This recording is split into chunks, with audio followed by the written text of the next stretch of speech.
10 þessi vonbrigði eru 15 eða ekki? Jú, þetta vildu við standa uppi sem sigurvegarar.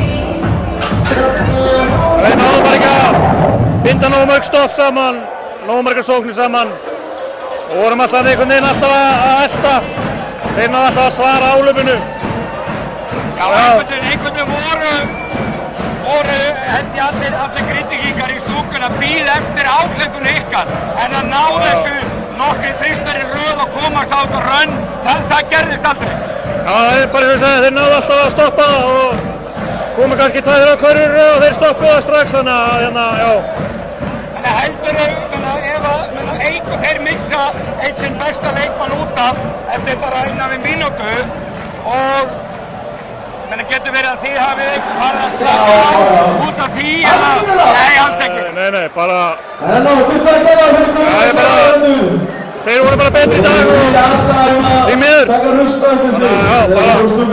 Það bara mjög stoltur af mínu liði og þótt að við höfum ekki náð markmiðinu sem að var allan daginn að landa þessu stóra en já, bara... Flestir séu nú sammála það, þið eru nú samt sem hafðu sigurvegarar. Hvað segirðu það? Já, samt erum við með silfurmedalíu og þetta er alveg búið að vera mjög erfitt tímabil búið að vera gangamörgu, mikið af flutningum, jarðskjálftum og atburðir dagsins kannski að spila eitthvað inn í hausinn á mér kannski eða eitthvað, ég veit það ekki. En bara, já, við erum bara, ég veit það, bara til hamingju valur. En ef við hugsum til framtíðar, er þetta ekki klárlega eitthvað til að byggja á?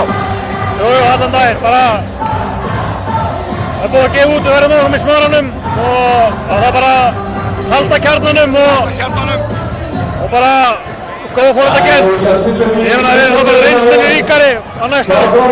Óli, leið maður að taka utan eða lokið til að við